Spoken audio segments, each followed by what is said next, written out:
भारत सरकार ने railway sector की 2 पब्लिक सेक्टर कंपनियों को नवरत्न का टैग दिया है। ये कंपनियां हैं Indian railway catering and tourism corporation यानी IRCTC और इंडियन रेलवे फाइनेंस कॉरपोरेशन यानी IRFC। IRCTC नवरत्न का तमगा पाने वाली 25वीं और IRFC 26वीं CPSE है। इस टैग के साथ ही दोनों कंपनियों को आर्थिक तौर पर कुछ विशेष अधिकार मिल गए हैं। आज खर्चा पानी में इसी पर विस्तार से बात करेंगे, जानेंगे कि नवरत्न कंपनियां कौन होती हैं, किन्हें ये टैग मिलता है, ये टैग मिलने से IRCTC और IRFC को क्या फायदा होगा, इस खबर के बाद कंपनी के शेयरों पर कैसा असर दिखा। इसके अलावा शेयर बाजार का हाल भी जानेंगे, बताएंगे कि FIIs की जो लगातार बिकवाली हो रही है, क्या सरकार के पास उसे रोकने का कोई उपाय है। नमस्कार, मेरा नाम उपासना है और आप देख रहे हैं द ललन टॉप का डेली फाइनेंशियल बुलेटिन खर्चा पानी।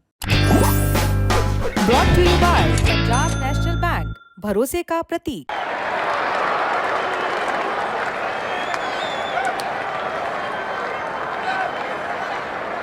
सबसे पहले जानते हैं नवरत्न का मतलब क्या है। भारत सरकार ने सभी CPSEs को 3 ग्रुप में बांटा है, मिनी रत्न, नवरत्न, महारत्न। CPSE यानी कि सेंट्रल पब्लिक सेक्टर एंटरप्राइजेज, ये ऐसी कंपनियां होती हैं जिनका कंट्रोल सीधे सरकार के पास होता है। सरकार कंपनियों को उनकी आर्थिक हैसियत और ऑपरेशनल एफिशिएंसी के बेसिस पर यह टैग देती है। ऑपरेशनल एफिशिएंसी बेहतर होने का मतलब है कंपनी कम लागत में ही बेहतर सुविधा या प्रोडक्ट मुहैया करा रही है।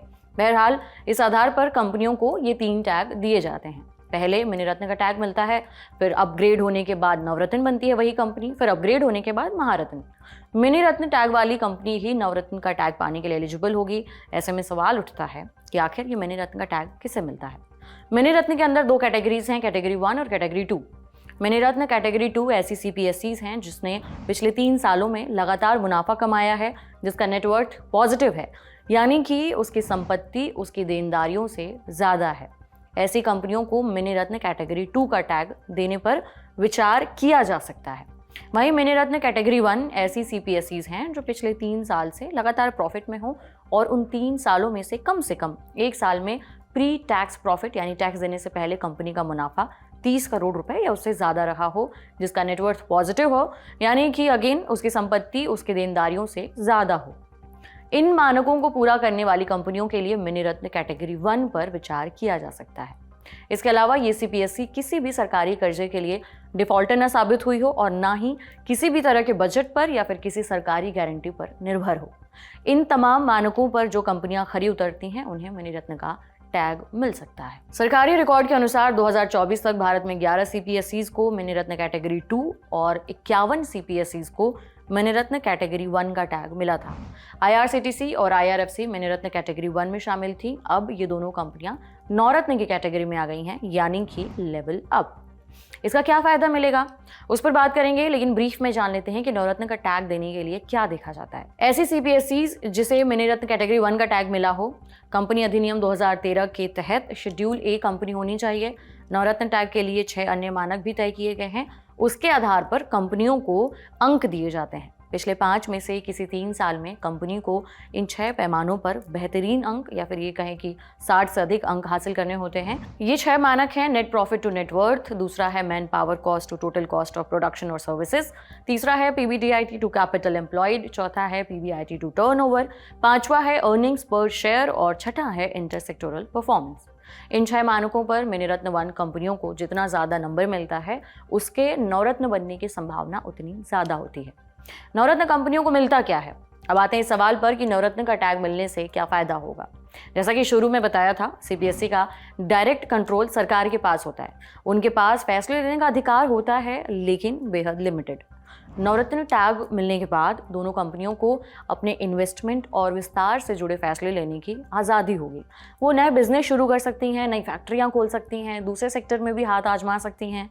पहले इन मामलों में सरकार की मंजूरी लेनी पड़ती थी, लेकिन अब उन्हें खुद फैसले लेने की आज़ादी मिल जाएगी। ये कंपनियां चाहें तो जॉइंट वेंचर शुरू कर सकती हैं या फिर किसी भारतीय या विदेशी कंपनी के साथ मिलकर नया प्रोजेक्ट शुरू कर सकती हैं। नई टेक्नोलॉजी खरीदने या मार्केटिंग समझौते करने के लिए सरकार के पास बार बार इजाज़त लेने जाने की ज़रूरत नहीं पड़ेगी। इतना ही नहीं, ये कंपनियां चाहें तो 1000 करोड़ रुपए तक या फिर अपने नेटवर्थ के 15% तक किसी सिंगल प्रोजेक्ट में इन्वेस्ट कर सकती हैं। इसके लिए उनको सरकार से अप्रूवल लेने की जरूरत नहीं पड़ेगी।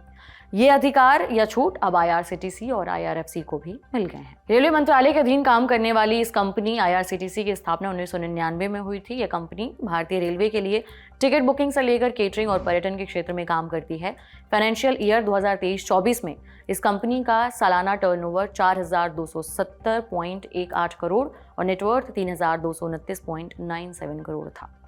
वहीं IRFC की बात करें तो इसकी स्थापना 1986 में हुई थी। यह कंपनी भारतीय रेलवे के लिए फंड्स का इंतजाम करती है। ये फंड्स रेलवे के विस्तार और आधुनिकीकरण परियोजनाओं से जुड़े होते हैं।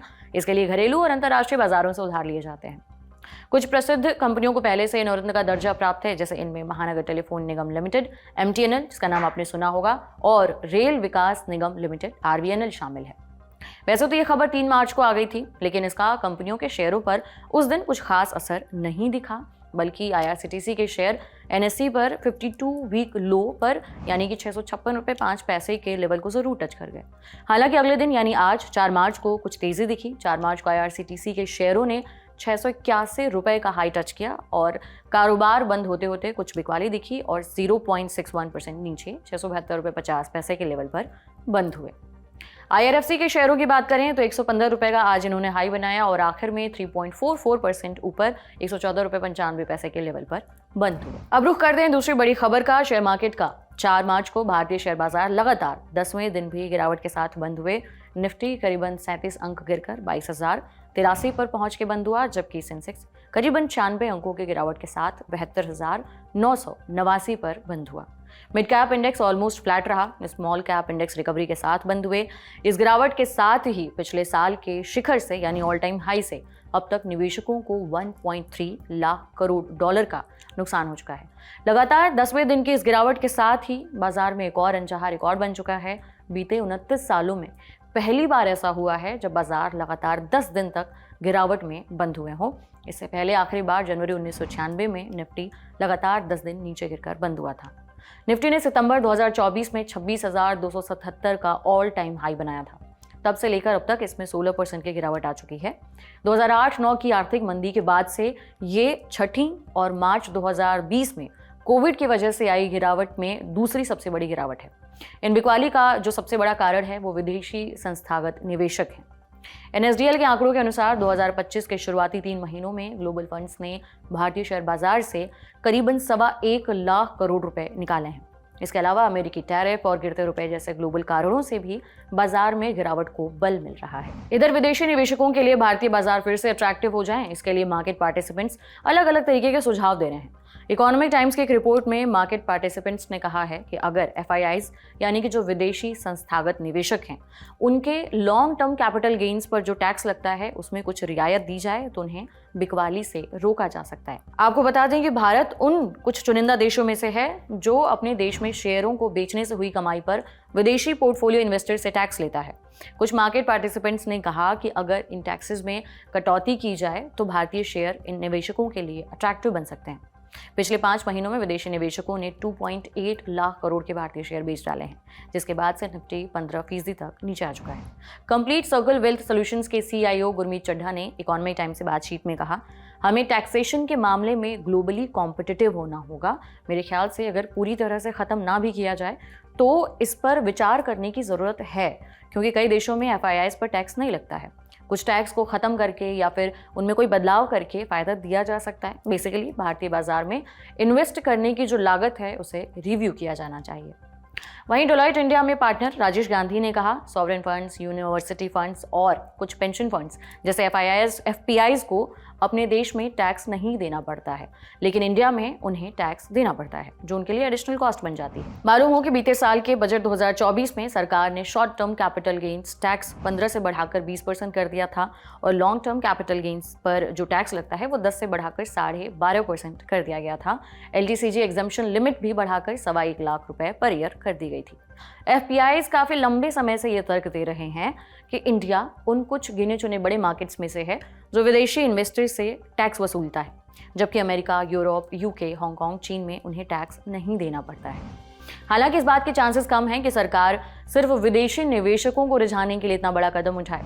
कोटक AMC के नीलेश शाह ने इकोनॉमिक टाइम्स से ही कहा, क्या हमें विदेशी निवेशकों को खुश करने के लिए आउट ऑफ द वे जाना चाहिए? जवाब है शायद नहीं। जो लोग टैक्स घटाने की तरफदारी कर रहे हैं उन्हें लगता है कि दुनिया ऐसे ही काम करती है। बहरहाल अब देखना होगा कि शेयर बाजार में ये जो जारी गिरावट है ये कब थमती है। आज कल इस बुलेटिन में इतना ही। इसे लिखने में मदद की थी हमारे साथी रवि सुमन ने। बाकी आप देखते रहिए द लंदन टॉप। शुक्रिया।